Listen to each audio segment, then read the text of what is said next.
अब आगे। मिस्टर रानावत, आप थोड़ी देर के लिए बाहर जाए, हमें इनका चेकअप करना है। डॉक्टर ने बड़े ही पोलाइटली कबीर की तरफ देखकर उससे कहा। कबीर डॉक्टर की बात सुनकर तुरंत बाथ से बाहर चला गया। कबीर बाथ से बाहर आया और बाहर रखे बेंच पर बैठ गया। वहां बैठे हुए कबीर की आंखों के सामने बार बार काकुन का उसकी तरफ से मुंह फेरना यही याद आ रहा था। काकुन का उससे बेरुखी से बात करना याद आ रहा था। उसे एक अजीब सा डर लगने लगा था कि कहीं मेरी काकुन मुझसे अब नफरत तो नहीं करने लगी है, कहीं उसके दिल में जो मेरे लिए प्यार था वो अब ख़त्म तो नहीं हो गया है, और इस कारण कहीं वह मुझे छोड़कर चली तो नहीं जाएगी। कबीर काकुन के बारे में सोचते हुए खुद से कहा। कबीर को सब सोचकर ही अजीब सी बेचैनी होने लगी थी। नहीं नहीं, मैं उसे खुद से दूर नहीं जाने दूंगा। मैं उसे मनाने की पूरी कोशिश करूंगा, मैं अपने प्यार से उसकी नफरत को दूर कर दूंगा। अगर फिर भी यह नहीं मानी तो मैं उसे ज़बरदस्ती अपने पास पूरी दुनिया से छुपाकर रख लूंगा, लेकिन मैं उसे खुद से दूर कभी नहीं जाने दूंगा। कबीर खुद के मन की बेचैनी को शांत करते हुए अपने आप से बोला। कबीर के मन में अजीब सी उथल पुथल मची हुई थी। तभी अचानक कोई आकर कबीर के बगल में बैठ गया। जब कबीर को अपने बगल में किसी के होने का एहसास हुआ तो वह अपने बगल में देखा, तब वहां पर अक्षत और अदिति बैठे हुए थे। जीजू, अब कैसी है मेरी कुक्कू की तरफ देखकर उससे पूछ लिया, आंखों से शांत रहने का इशारा किया।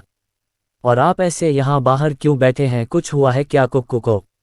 अदिति में घबराते हुए एक के बाद एक सवाल कनीर अदिति के ऐसे एक के बाद एक सवाल को सुनकर कबीर ने अक्षत की तरफ अजीब नज़रों से देखा तो अक्षत ने उसे, कुछ नहीं हुआ है तुम्हारी कुक्कू को, तुम शांति से यहाँ बैठो। अक्षत में अदिति को घूर कर देखा, फिर उसे शांत कराते हुए बोला। अदिति अक्षत के ऐसे पूरने पर मुंह बना लिया। वह आगे कुछ बोलती उससे पहले ही काकुन को चेक कर वार्ड से डॉक्टर बाहर आए। डॉक्टर, कैसी है मेरी वाइफ, क्या कंडीशन है, अब उसकी कहीं कोई प्रॉब्लम तो नहीं है?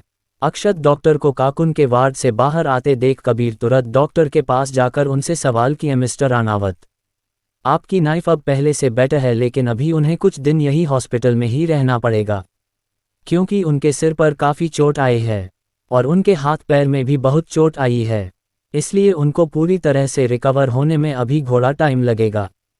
डॉक्टर ने बड़े शांत भाव से कबीर की तरफ देखकर उससे कहा। ठीक है डॉक्टर, और कोई सीरियस बात तो नहीं है? डॉक्टर की बात सुन अक्षत, जो कि कबीर के बगल में खड़ा था, वह तुरंत डॉक्टर की तरफ देखकर उससे पूछा।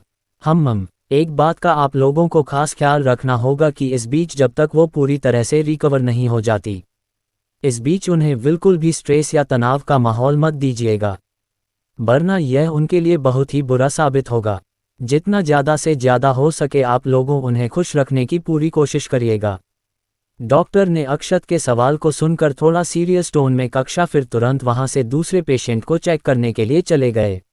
डॉक्टर के जाते ही कबीर तुरंत काकुन के वार्ड में अंदर आया। वार्ड के अंदर काकुन अपने बेड पर लेटी हुई चुपचाप ऊपर सीलिंग की तरफ एकटक देखे जा रही थी। जब काकुन को एहसास हुआ कि अभी कोई वार्ड के अंदर आया है, तब वह एक नज़र डोर की तरफ देखी और कबीर को देख बिना कुछ बोले वापस से सीलिंग की तरफ देखने लगी। कबीर को काकुन का एक बार उसे फिर इस तरह से दोबारा इग्नोर करना उसके दिल में एक दर्द, एक चुभन सा पैदा कर रहा था। लेकिन फिर तुरंत कबीर इन सब ख्यालों को झटक कर काकुन की तरफ बढ़ा और प्यार भरी नज़रों से काकुन को देखने लगा। अभी यह काकुन से कुछ पूछता उससे पहले ही अक्षत और अदिति दोनों वार्ड के अंदर आ गए। अदिति को देखकर काकुन मुस्कुराई तो अदिति भी खुश होकर उसकी तरफ बढ़ गई।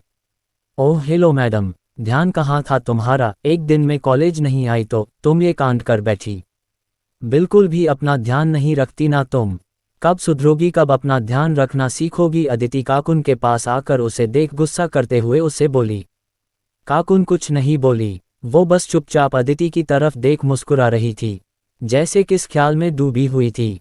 जो तुझे इतना भी होश नहीं था कि तू सीढ़ियों के पास पहुंच गई, तुझे एक बार भी किसी का ख्याल नहीं आया, तुझे एक बार भी मेरी याद नहीं आई, मेरी छोड़ तू चीजू के बारे में भी नहीं सोची, अगर तुझे कुछ हो जाएगा तो उनका क्या होगा?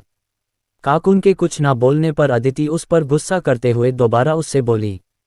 जीजू शब्द सुनते ही काकुन के चेहरे पर जो अभी मुस्कुराहट थी, ये तुरंत कहीं कहीं गायब सी हो गई। अब उन मुस्कुराहट की जगह दर्द ने ले ली थी।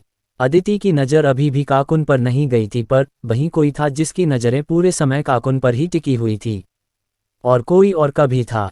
काकुन के पल पल बदलते भाई को देखकर कबीर को कुछ बुरा सा महसूस हो रहा था। बहुत देर तक काकुन को डांटने के बाद अदिति चुप हुई और काकुन की तरफ दिखने लगी तो काकुन ने उसकी तरफ देखकर स्माइल किया, जिससे अदिति का गुस्सा तुरंत गायब हो गया। ये तुरंत काकुन के पास जाकर बैठ गई। अच्छा, चल अब बता, अब तुझे कैसा फील हो रहा है? कोई दर्द तो नहीं लग रहा है तुझे? अदिति काकुन के पास बैठते हुए बहुत ही प्यार से उससे पूछी।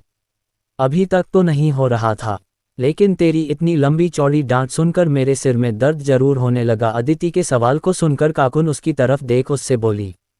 कानून के सिर दर्द वाली बात सुनकर कबीर घबरा गया।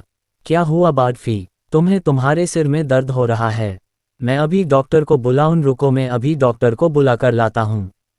कबीर घबराकर काकुन का पास आकर तुरंत उससे पूछा। काकुन तो बस हैरानी से कबीर के तरफ ही देखे जा रही थी। रिलैक्स जीजू, काकुन बस मजाक कर रही थी, वह बस मुझे चिढ़ाने के लिए ये सब बोल रही थी। आदिति कबीर को शांत कराते हुए उससे बोली।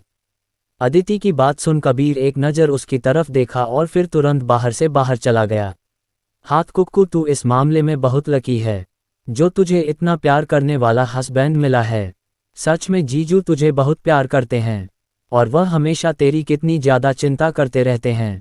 कबीर के जाते ही अदिति काकुन की तरफ देख कबीर की तारीफ करते हुए उससे बोली। काकुन कुछ नहीं बोली। तुझे पता है कल से जीजू ने कुछ खाया भी नहीं है, लगातार बस तुझे लेकर परेशान थे, पूरे टाइम तेरे पास ही बैठे रहे। अदिति काकुन तरफ देख उससे बोली। काकुन बस चुपचाप अदिति की तरफ देख उसकी बातें सुन रही थी।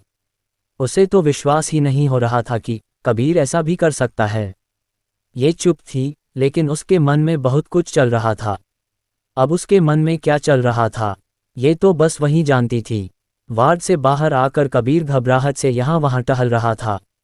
उसके मन में अजीब सी बेचैनी थी, दिल में एक दर्द सा हो रहा था।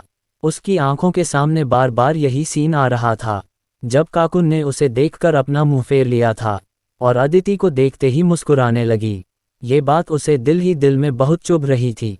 उसे अब कुछ समझ में नहीं आ रहा था, उसे बहुत घुटन सी हो रही थी।